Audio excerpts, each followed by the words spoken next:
Baik, Assalamualaikum warahmatullahi wabarakatuh. Waalaikumsalam. Sebelum memulai presentasi kali ini, alangkah baiknya kita berdoa terlebih dahulu. Berdoa mulai. Berdoa selesai. Baik, untuk selanjutnya yakni pembacaan Al-Quran yang akan dibacakan oleh Novita Widyaningsih. Untuk Novita dipersilahkan. Terima kasih moderator. A'udzubillahi minasyaitonirrajim. Bismillahirrahmanirrahim. Wal mu'minuna wal mu'minatu ba'duhum awliya'u ba'd. Ya'muruna bil ma'rufi wa yanhauna 'anil munkari wa yuqimuna sholata wa yu'tuna zakata wa yuti'una Allaha wa rasulahu. Ulaika sayarhamuhumullah. Innallaha azizun hakim. Shadaqallahul azim. Baik, terima kasih untuk Novita. Jadi, kami dari kelompok 8 akan mempresentasikan hasil kerja kami yang berjudul Muhammadiyah dan Pemberdayaan Perempuan. Sebelumnya, perkenalkan anggota dari kelompok kami, yakni saya sendiri, Siti Yulia Triana Putri, dengan NIM 2010221027, selaku moderator dan pemateri 1. Yang kedua, yakni Dwi Sinta Oktaviani, dengan NIM 2010221028, selaku pemateri 2. Novita Widyaningsih, dengan NIM 2110221026, selaku pembaca tilawah dan pemateri 3. Baik, untuk topik yang akan dibahas oleh kelompok kami, yang pertama yakni cara Kiai Ahmad Dahlan dalam memberdayakan perempuan, yang akan disampaikan oleh saya sendiri selaku pemateri 1. Yang kedua adalah kesetaraan gender dalam Muhammadiyah, yang akan disampaikan oleh pemateri 2, yakni Dwi Sinta Oktaviani. Dan yang terakhir adalah peran perempuan Muhammadiyah dalam kehidupan berbangsa dan bernegara, yang akan disampaikan oleh pemateri 3, yakni Novita Widyaningsih. Baik, untuk materi pertama yakni cara Kiai Ahmad Dahlan dalam memberdayakan perempuan. Jadi, cara Kiai Ahmad Dahlan dalam memberdayakan perempuan yang pertama adalah menghilangkan diskriminasi. Nah, ajaran Kiai Ahmad Dahlan itu melalui Muhammadiyah memandang bahwa laki-laki dan perempuan adalah setara. Kiai Dahlan ini sangat memperhatikan perempuan sebagai generasi penerus umat Islam. Karena itu, Kiai Dahlan menyuruh agar perempuan juga harus belajar dan bersekolah selayaknya para kaum laki-laki. Yang kedua adalah diadakannya kelompok pengajian Sopo Tresno. Nah, Kiai Ahmad Dahlan ini sangat memperhatikan pembinaan terhadap kaum wanita. Wanita yang berpotensi untuk berorganisasi dan memperjuangkan Islam akhirnya dididik oleh Kiai Ahmad Dahlan. Di antara anak-anak perempuan yang dididik oleh Kiai Ahmad Dahlan itu ialah Siti Bariyah, Siti Dawimah, Siti Dalalah, Siti Busyro, putri beliau sendiri, Siti Dawingah, dan Siti Badilah Zubair. Nah, dengan diadakannya kelompok pengajian wanita di bawah bimbingan Kiai Ahmad Dahlan dan Nyai Walida ini dinamakan dengan Sopo Tresno. Yang ketiga adalah berdirinya organisasi Aisyah. Jadi pengajian Sopo Tresno itu belum merupakan suatu nama organisasi, jadi hanya sebuah perkumpulan pengajian biasa. Untuk memberikan suatu nama perkumpulan yang konkret, beberapa tokoh Muhammadiyah seperti Kiai Ahmad Dahlan, Kiai Mukhtar, Kiai Fahrudin, dan Ki Bagus Hadi Kusuma, serta pengurus Muhammadiyah yang lain itu mengadakan pertemuan di rumah Kiai Ahmad Dahlan. Waktu itu diusulkan nama Fatimah, namun tidak disetujui oleh Kiai Fahrudin, dicetuskan nama Aisyah, yang kemudian dipandang tepat dengan harapan perjuangan perkumpulan itu meniru perjuangan Aisyah, istri Nabi Muhammad SAW, yang selalu membantu berdakwah. Peresmian Aisyah ini dilaksanakan bersamaan dengan peringatan Isra Mi'raj Nabi Muhammad SAW pada tanggal 27 Rajab 1335 Hijriah, bertepatan 19 Mei 1917 Masehi, dan diadakan Muhammadiyah untuk pertama kalinya. Selanjutnya, Kiai Mukhtar itu memberi bimbingan administrasi dan organisasi, sedang untuk bimbingan jiwa keagamaan dibimbing langsung oleh Kiai Ahmad Dahlan. Untuk selanjutnya, yakni pesan Kiai Ahmad Dahlan untuk pengurus Aisyah. Nah, setelah organisasi Aisyah itu sudah dibentuk, maka Kiai Ahmad Dahlan itu memberikan suatu pesan untuk para pengurus yang memperjuangkan Islam. Pesan itu berbunyi, yang pertama, dengan keikhlasan hati menunaikan tugasnya sebagai wanita Islam sesuai dengan bakat dan percakapannya, tidak menghendaki sanjung puji dan tidak mundur selangkah karena dicela. Yang kedua, penuh keinsyafan bahwa beramal itu harus berilmu. Yang ketiga, jangan mengadakan alasan yang tidak dianggap sah oleh Allah Subhanahu wa taala hanya untuk menghindari suatu tugas yang diserahkan. Yang keempat, membulatkan tekad untuk membela kesucian agama Islam. Dan yang terakhir, menjaga persaudaraan dan kesatuan kawan sekerja dan seperjuangan.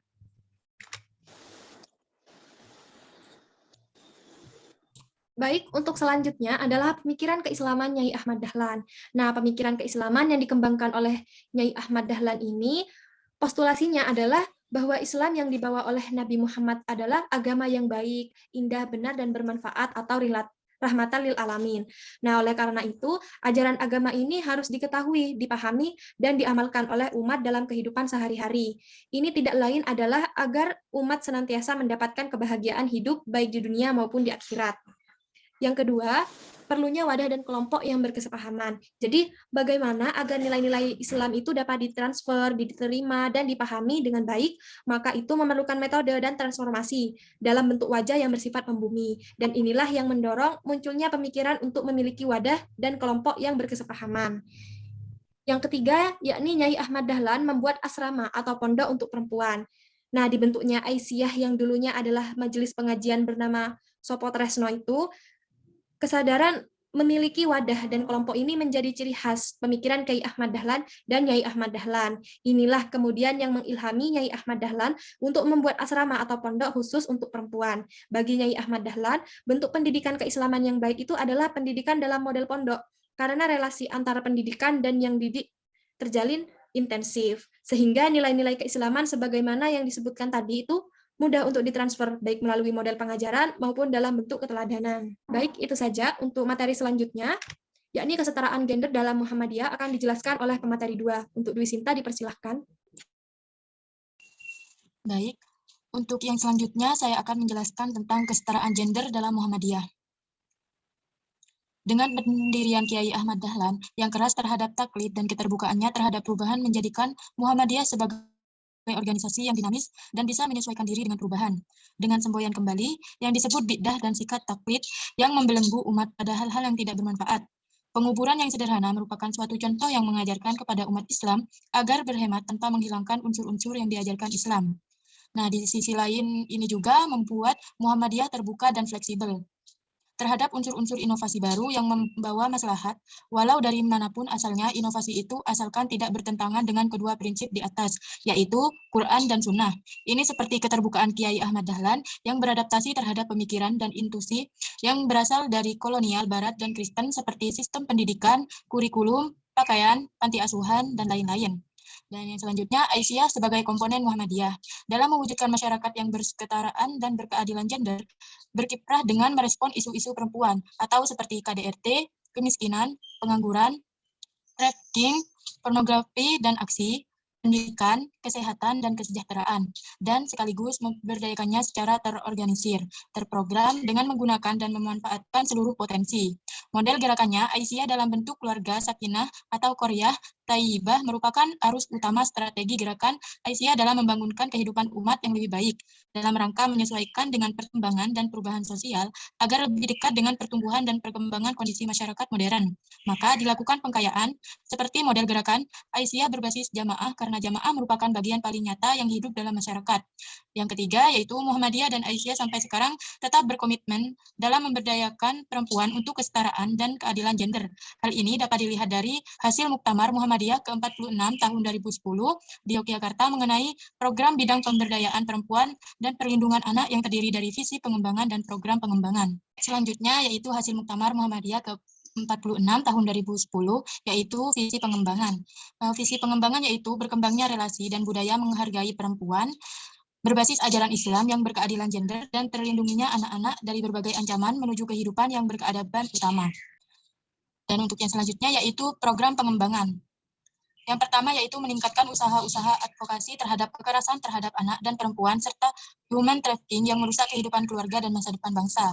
Yang kedua, meningkatkan usaha dan kerjasama dengan berbagai pihak dalam mencegah dan mengadvokasi kejahatan human trafficking atau penjualan manusia yang pada umumnya menimpa anak-anak dan perempuan.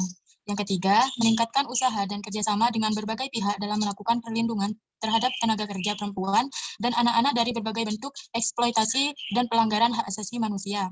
Yang keempat, menyusun dan menyebarluaskan pandangan Islam yang berpihak pada keadilan gender, disertai tuntunan produk majelis tarjih dan sosialisasinya yang bersifat luas dan praktis.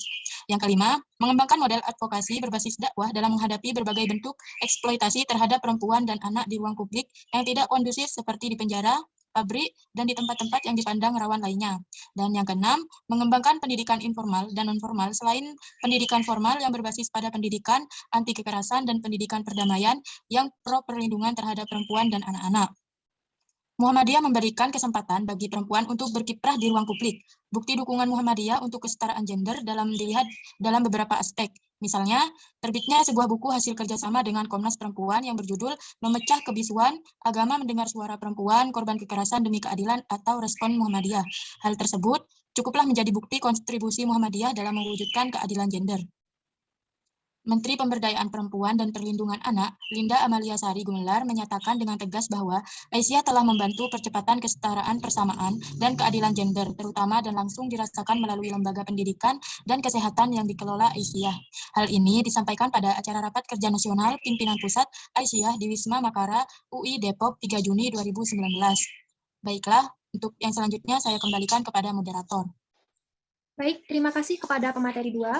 Selanjutnya, yakni peran perempuan Muhammadiyah dalam kehidupan berbangsa dan bernegara, akan disampaikan oleh pemateri 3. Untuk Novita, dipersilahkan. Baik, untuk selanjutnya, peran perempuan Muhammadiyah dalam kehidupan berbangsa dan bernegara. Sejak tahun 1917, Aisyah yang merupakan gerakan perempuan Muhammadiyah telah berkiprah dalam pemberdayaan perempuan, sehingga perempuan dapat memiliki martabat dan peran yang sama mulianya dalam kehidupan sebagaimana lelaki. Aisyah telah banyak berperan bagi kemajuan bangsa Indonesia melalui kerja nyatanya dalam berbagai bidang, misalnya saja dalam bidang dakwah, pendidikan, kesejahteraan sosial, kesehatan, dan ekonomi. Peran Aisyah dalam bidang agama, Aisyah melakukan dakwah tidak saja untuk kalangan santri, namun juga untuk kalangan abangan dengan materi yang disesuaikan baik melalui pengajian maupun tulisan sejak diterbitkannya Suara Aisyah tahun 1922. Aisyah juga mempelopori berdirinya musola untuk perempuan yang berfungsi sebagai tempat pengajian atau membicarakan masalah agama dan kemajuan perempuan. Dalam bidang sosial, Aisyah memiliki beberapa program. Pertama, program santunan anak yatim. Kedua, program panti asuhan yatim piatu Aisyah. Ketiga, program asuhan keluarga yang menggunakan keluarga dan rumah tangga sebagai tempat penampungan anak asuh. Yang selanjutnya, dalam bidang kesehatan. Masalah kesehatan menjadi perhatian yang penting dari Aisyah, terutama kesehatan ibu dan anak. Untuk itu, Aisyah mendirikan Balai Kesejahteraan Ibu dan Anak serta rumah untuk bersalin. Dalam bidang pendidikan, Aisyah memiliki program pemberantasan buta huruf khususnya bagi perempuan. Program tersebut telah dilaksanakan dalam bentuk khusus sejak tahun 1923, jauh lebih awal dari keputusan Kongres Kowani pada tahun 1949 tentang pemberantasan buta huruf. Pemberantasan buta huruf tidak hanya dilakukan di Pulau Jawa, tetapi juga di luar Jawa. Aisyah juga mendiri sekolah anak usia dini, sekolah kesejahteraan keluarga pertama, sekolah kesejahteraan keluarga atas, dan sekolah pendidikan guru, serta sekolah dan. Dalam bidang ekonomi, Aisyah memiliki peran yang sangat penting. Pada Muktamar Muhammadiyah tahun 1982, salah satu keputusannya adalah mewujudkan cita-cita membentuk keluarga sakinah. Strategi yang dilaksanakan Aisyah adalah dengan meningkatkan ekonomi keluarga. Hal ini dilakukan dengan peningkatan keterampilan wirausaha dan koperasi. Aisyah juga melakukan pendampingan dan pembinaan ekonomi melalui program Bina Usaha Ekonomi Keluarga atau bisa disingkat BUEKA. Peran perempuan Muhammadiyah dalam kehidupan berbangsa dan bernegara. Peran dan kontribusi Nasyiatul Aisyah atau biasa disebut sebagai NA. Nasyiatul Aisyah memberikan terobosan baru yang inovatif, yaitu mengadakan kegiatan siswa praja wanita, membekali wanita dan putri-putri Muhammadiyah dengan berbagai ilmu pengetahuan berkala. Dalam organisasi Nasyiatul Aisyah, mengadakan tablik keluar kota dan kampung-kampung, mengadakan kursus administrasi, dan ikut memasyarakatkan organisasi Muhammadiyah. Kegiatan siswa praja wanita merupakan terobosan yang inovatif dalam melakukan emansipasi wanita di tengah kultur masyarakat feodal pada saat itu. Kultur patriarki saat itu benar-benar mendominasi wanita dalam kegiatan rumah tangga. Prinsip kegiatan Nasyiatul Aisyah, sering juga disebut Nasyia, adalah organisasi otonom dan kader Muhammadiyah yang merupakan gerakan putri Islam yang bergerak di bidang keagamaan, kemasyarakatan, dan keputrian. Tujuan organisasi ini adalah membentuk pribadi putri Islam yang berarti bagi agama, keluarga, bangsa, dan terwujudnya masyarakat utama, adil, makmur, yang diridhoi oleh Allah Subhanahu wa Ta'ala. Sekian, saya kembalikan kepada moderator.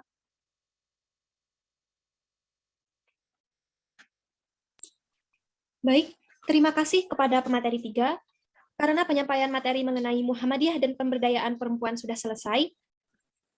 Sebelum kita akhiri, saya selaku moderator akan menyimpulkan hasil seminar. Mohon maaf, saya selaku moderator akan menyimpulkan hasil presentasi kali ini, yaitu posisi Aisyah dalam Muhammadiyah adalah sebagai suatu organisasi otonom Muhammadiyah yang diperuntukkan untuk perjuangan para wanita muslimah.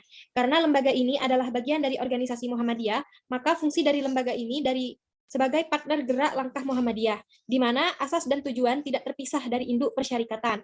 Aisyah adalah organisasi persyarikatan Muhammadiyah yang berazaskan amar ma'ruf nahi mungkar dan berpedoman kepada Al-Quran dan Sunnah.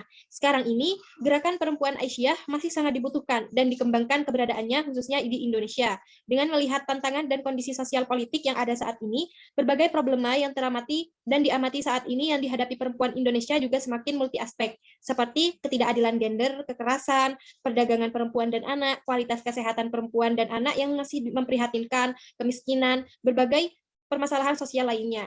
Selain itu, berbagai pandangan keagamaan yang biasa memandang gender masih dihadapi dalam realitas kehidupan masyarakat, sehingga berdampak luas bagi kehidupan perempuan. Aisyah perlu melakukan revitalisasi yang bertujuan untuk mewujudkan terbentuknya keluarga sakinah dan qaryah thayyibah atau masyarakat utama yang telah dikenalkan sebagai praktik sosial dengan strategi pengembangan masyarakat. Dalam konteks Muhammadiyah, penguatan gerakan perempuan dalam persyarikatan melekat dengan misi dan dinamika gerakan Muhammadiyah dalam mewujudkan masyarakat Islam yang sebenar-benarnya. Revitalisasi gerakan perempuan Muslim itu juga sejalan dengan misi Islam sebagai agama yang menjunjung tinggi kemuliaan perempuan dan kemanusiaan untuk menjadi khalifah di muka bumi ini dan sebagai perwujudan risalah rahmatan lil alamin. Baik, itu saja yang dapat kami sampaikan dalam presentasi hari ini. Kurang lebihnya mohon maaf. Wassalamualaikum warahmatullahi wabarakatuh. Waalaikumsalam warahmatullahi wabarakatuh.